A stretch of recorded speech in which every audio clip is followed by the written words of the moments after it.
Let's come to the part 2 of learning, which is learning environment. And there are a couple of questions that I'm expecting from here. So let's get started. So, from learning, today we'll focus on learning environment and types of learners. Under learning environment, the first topic are some major theories that you have to be aware about. We've completed constructivist learning theory, and this is like a jam packed slide, so you can quickly take a screenshot and use it for your notes, or you can directly take notes from spaced revision. So let's take this topic one by one. We know about constructive theory, so I'm just reading it here. This theory posits that learner construct their own understanding and knowledge of the world through experiences and reflecting on those experiences. We've learned about social learning theory as well. So let me quickly go over this. Bandura's theory emphasizes learning through observing others, which include attention, retention, reproduction, and motivation. These are four important key terms that you have to remember from social learning theory. Next, we have behaviorist theory. And this theory emphasizes the role of reinforcement and punishment. And we've done this in the previous video as well. So, let's focus a bit on humanistic learning theory, Carl Rogers and Abraham Maslow's theory. This theory emphasizes the importance of personal growth, self actualization, and learners' emotional well being. I think you've heard about Maslow's hierarchy of need. It's quite a famous hierarchy of need where he said that individuals are first motivated to fulfill the basic need such as physiological and safety needs before reaching to higher level of needs which is self actualization, realizing one's full potential. So Maslow advocated that only if the child's physiological and safety needs are fulfilled, then can they focus on learning for self actualization. Next, we have person-centered response. Rogers emphasized that importance of creating a supportive learning environment where learners feel valued and respected. He advocated for student-centered approach. So Rogers' theory comes under theories which are student-centered approach that encourages personal growth and self-directed. Even Maslow's self-actualization is under personal growth, that we seek personal growth through studying and achieving mastery. Next, we have the ecological system theory by Yuri Bronfenbrenner. So let's dive deep into it. Bronfenbrenner described how different environmental systems interact to influence child development. Okay, so first we had microsystem, which are immediate environments such as family, school, and peers. You know that in your family, if everybody reads book, then you're sure to become a reader. In your peers, if everybody debates from your peers, and you're sure to debate in school as well. Next, we have the mesosystems, which are interconnections between microsystems, like the relationship between a child's family and their teachers. We have parent teacher meeting where the teacher gives feedback to the parent and the parent helps improve the child based on that feedback. So, interconnections between child's family and their teachers. Next, we have exosystems, which are external environments that indirectly affect development, such as a parent's workplace. And children are most often than not said to embody their parents' work ethic. So, ecosystem. Four, we have macro systems, which are broader cultural and societal influence. In Bangalore, because it is the Silicon Valley, you see most kids grow up and become software developers. So, culture and societal influence plays a big role. Next, we have chronos system, the dimension of time reflecting changes in the individual and their environments over time. As you grow older, you learn certain values in school and form certain thought processes around it. But once you go to college, you unlearn certain values and form different values. So, time and environment changes you. So, from here, you can expect direct questions. Next, we have Zimmerman's self regulation model. This is really interesting and might be useful for you while you learn, as this model is based on self learning. Alright, So first we start with plan and forethought. We goal set like, okay, I'm gonna clear UGC net this December or this August, and then you strategically plan. Okay, I'm gonna do paper 2 first, and then I'm gonna move on to paper 1. I'm gonna collect the notes, and then I'm gonna do the MCQs. So you're strategically planning. You are motivated. I need to clear UGC net because I need to become a professor. I need to get that research grant. It's quite a lot of money, almost 30 to 40K that they give right now. So you're self motivated. You have your beliefs that I'm going to clear it and I need to do this for my career, and then you expect certain outcomes. Next, you're actually performing the task at hand, which is learning. So it involves a lot of self control. There are 1,000 different things you have to do, but you're focusing on clearing your UGC net. You have to meet your friends, you have to go for your social life, you have to watch Netflix, but you're focusing on UGC net, instructing yourself to study, focusing on the task at hand, that okay, I've completed these many chapters, now I have to do this chapter, I have to do the MCQs next. So you're doing actually doing the task at hand. Next, we have evaluate, self judgment regarding whether you're able to perform well or not. You must be giving some MCQs, you might be doing it correct, you might not be doing it correct. So based on your own self reflection, you're judging how your preparation are going, and you're adapting your strategy. So this is how your self learning phase should go. First you plan, then you actually perform, and then you take feedback from your own self by self reflection, and this is the best way to self learn. So while you learn, try to apply for yourself as well. And whether I'm doing this, whether I'm following, whether I'm self reflecting, these are really great concepts that they've added to the syllabus. Next, we have learners' characteristics, and this is a really important topic from where direct questions can be asked. So, there were a couple of questions such as which of the given learners' characteristics are associated with field independent learning style. So, like a direct question from here. So, let's learn field independence versus field dependence. Field independence focus on specific details or components of a task or problem at hand. Okay, so this is a key term that you have to learn: specific details or components of a task. Field dependence, holistic view, integrating details into broader context. So this is specific, this is holistic.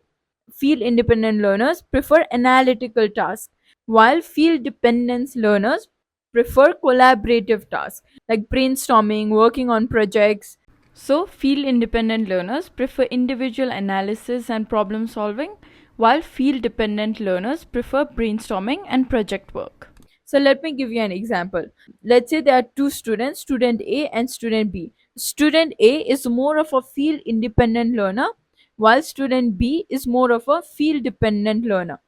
So based on that, let's say they are doing an experiment on fertilizers. Student A would say that okay, this is a plant and this plant is flowering because of this particular fertilizer A and not because of this particular fertilizer B. Whereas student B, this is a plant and this plant is doing well because of the fertilizer A, and also because of sunlight, and also because of water. So they have holistic perspective towards learning, while student A tend to focus on more individual aspect. Okay. Next, we have different learning style, and this is quite easy. We have visual learners who prefer more graphical aspects. We have auditory learners who prefer podcasts, and we have motor learners who prefer experiments. Reflectivity and impulsivity. You know, some students in class, when a teacher asks us, they immediately get up and answer. They don't think much, they don't know whether they're correct or not. Those are impulsive learners, quick to react, often acting without careful deliberation. Whereas some students, after only thoughtful approach, preferring to analyze information, they respond. Next, we have learners' characteristics based on different listening style. First, again, reflective thinkers who process information internally before responding. So, they prefer to analyze before responding. Next, we have practical thinkers who focus on practical solution. They prefer to take in realistic perspective and how learning interacts with the real world. Third, we have creative thinkers who generate novel ideas and solutions, like artists, entrepreneurs. They prefer new perspective towards things. Next, we have conceptual thinkers who prefer to understand underlying principles and abstract concepts.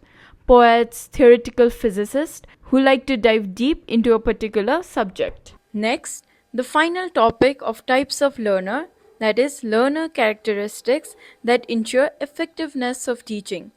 There were a lot of questions that were asked around this topic, like what type of learner characteristics lead to effectiveness of teaching, and they were very popular around 2017 to 2020. And I had seen a question or two in 2023 June shift. So I created this particular note for these type of questions. So let's get started. First, cognitive abilities. Intelligence and prior knowledge.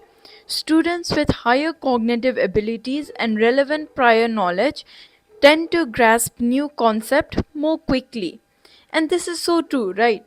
Let's imagine those students who have properly understood and grasped the concept in class 9. For them, class 10 will be super easy. Because let's say they are studying in class 10 about aluminum oxides, about metal oxides, and they read and they come across this particular reaction.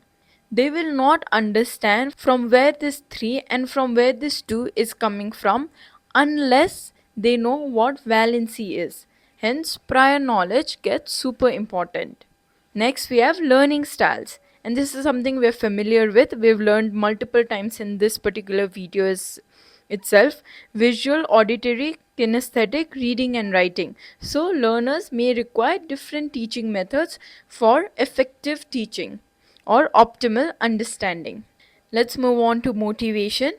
Intrinsic versus extrinsic motivation. Students who are driven by internal desires or external rewards may respond differently to teaching approaches, and that can be a mixture. When I was studying for my UGC net, I loved economics, so that was a lot of intrinsic motivation, but also extrinsic motivation that I'll get the research grant and I'll become a professor. So sometimes both works. Next, we have goal orientation. Mastery oriented learners aim to understand the material deeply, while performance oriented learners focus on achieving high grades or outperforming peers. Let's come to socio-economic factors. We have self efficacy, and this is super important. Confidence in one's ability can affect the willingness to engage with challenging material. When you're studying for net, if you really believe in yourself to clear it, then you'll work harder. If you work harder, then it gets easier to clear it. So it becomes like a self fulfilling prophecy. So have confidence in yourself that you will clear UGC net. It's not very difficult. You'll do it easily if you work hard. Next, we have anxiety and stress. High level of anxiety can impair learning. This is very true, and you must be familiar with this. Social interaction. Collaborative learners often benefit from group activities, peer discussion, and social learning.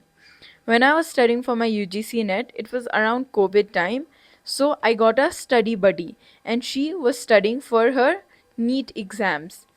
After COVID got over, we both cleared our exams. Next, self regulation, autonomy, and independence. Learners with strong self regulation skills can manage their learning process effectively, and this is important. We need delayed gratification for outcome because you need to start studying right now for an exam that is in December. So, a bit of self regulation is important. Next, metacognition. Awareness of one's own learning process allows students to apply strategies that enhance understanding and retention. Like if you're aware of the fact that you're bad at maths, then start with data interpretation and logic and reasoning and mathematical reasoning early. You know you're bad at maths, so you need more practice. So start. It's very easy. You just need more practice. Your brain can handle anything. Have that confidence and that competence in you. Next, we have physical and psychological factors. Health and nutrition play an important role. Make sure you get enough sleep because your brain remembers when you sleep. So, never substitute sleep for studying. Never do that. Even before the exam, 8 hours of sleep or whatever you require, you should get enough sleep. Special needs, students with disabilities, and take care of this because there are a lot of scenario based questions that are asked from this. Students with disabilities or learning differences may require accommodation such as modified materials or alternative assessment methods. Students who are blind may need to be seated in the front, or those who can't hear properly may need better graphical presentations. Next, finally, cultural background, language and communication styles. Students from diverse linguistic background may require different teaching approaches, and we need to be aware of this all. If I teach in Nepali, maybe 5% of the students may like it, but I need to be aware of the other 95 students who will not understand it. Culture, norms, and values. Understanding culture differences can help educators create inclusive learning environment that respects and acknowledge diversity. And this is very true. Alright, now let's do some PYQs. We've not done any, so let's get started. Let's go to UGC Net. Let me update the course quickly. Let's move on to learning. We've completed learning characteristics, so learning environment, and then I'm gonna do some MCQs. Which of the following is more interactive and student-centric? Seminar is more one-directional. Workshop is hands-on and student-centric but may not be very interactive. Lecture is supremely one-directional, so it is group discussion which is both interactive and student-centric. Perfect. Which among the following gives more freedom to the learner to interact? User film, definitely no, it's super one-directional. Small group discussions, yes, it gives a lot of freedom, so I'm guessing this is the answer. But let's look at the other options as well. Lectures by one-directional. Viewing countrywide classroom one-directional, so small group discussions. Perfect. Given below are two statements, and this had come on 6th December, shift to December 2023. Learning is also considered a social construct. Yes, this is correct because it is influenced by and occurs within a social context. Statement 2. Social construct is characterized by development of socially desired behavior. This is incorrect, and you can get to know from the wording itself because social construct is a very holistic perspective which refers to ideas or concepts that are developed and accepted by the society. So it's not specifically socially desired behavior. So statement 2 is incorrect. Statement 1 is correct and 2 is incorrect. Next, which factor plays crucial role in creating an effective learning environment? Teachers' qualification, yes, but they are part of a broader set of factors that contribute to learning environment. Availability of instructional facilities, perfect. They are very crucial in creating an effective learning environment. Focus on foreign language use, not really. Admission to students, I think we all know what the answer is. Availability of instructional facilities, perfect. In self-directed learning, metacognition. See, UGC loves playing around with key terms, so you should immediately know what metacognitive is. It is self-reflection. So according to self-reflection, what seems like the correct answer? It's self-reflection, right? So let's see what can be applied here. First is contextual knowledge. This is correct because you need your reflective power to be able to apply knowledge in different contexts. Factual is more about memorization. So is procedure more about memorization. Technological, maybe, because you need to know the facts but also be able to apply it. And E is practical, which definitely needs a lot of reflection. So A and E seems like the correct answer, and out of the options, D is the most apt. So A, D and E. Perfect. Oh, okay, we've completed MCQs for this set. Now let's move on to types of learners.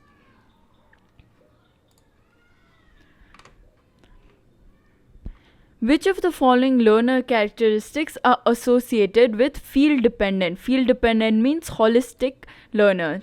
So, focusing on fact and principles, relating concept to personal experience, formal interaction with teacher related at hand, preferring to compete, this is field independent, preferring to cooperate rather than compete, this is 5 is correct, perceiving global aspects, so 5 and 6 we know are correct, so 5 and it's between C and D. 5 and 6 is correct, here 5 and 6. Let's look at 2, relating concepts to personal experience. Let's look at 4, preferring no, so 2 5 because this is field independent, so 2 5 and 6. Alright, perfect. Which of the following learner characteristics is highly related to effectiveness of learning? Prior experience of learner, yes, as we discussed, it's here itself. Intelligence and prior knowledge. Educational status, no. Peer group of learner, could be, this is important. Family size from which the learner comes. But from all of this seems like the most apt for this. Perfect. From the following list of learner characteristics, identify those which will help in ensuring effective. Again, same question. Like I told you, it was a very common question around this time. Extent to which learner obeys the school rules, maybe, could be. Learners level, this is definitely correct. Feeling of learners towards this social system, this could also be correct. Learners' interest in sports and games, this could also be correct. Prior experience to learner, correct. Interpersonal relations of learners, all seems like the correct. So let's choose the most apt one. Okay, so we know prior experience is correct, so 5, definitely 5. So we have 5 in 3 options. Okay, learners level, this is also correct, so 2 and 5. Interpersonal, so 2 5 and 6. A seems like the most apt answer, and we are correct. Again, learners characteristics for effective, very common around this year. Prior experience of learner, yes. Learner's family lineage, no. Aptitude of learner, yes. So 1 and 3 seems like the correct answer, so it could be this. Learner stage of development, yes. So 1 3 and 4 I think we can write. Again, effective learning and learner characteristics. Prior experience, yes. Ability to, yes. Students' language, this is also correct. Motivational, so I think this is quite easy now. Prior experience, ability of learner, 1 3 and 6. Oh, we have 4 options, so 1 3 and 6. So let's choose one, whatever has 1 3 and 6. This one, 1 3 and 6, yeah. Right, so 4 also seems like the correct answer. So let's go ahead with this one. Perfect. And this is how you come about the answers as well.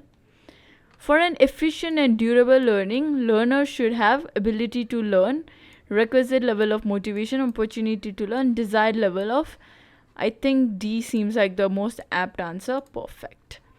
An effective teaching aid is one which is colorful and good looking, activates all faculties. I think we can, yes, perfect. Which of the following are learner related factors that influence learning? So it was there in 2023 as well.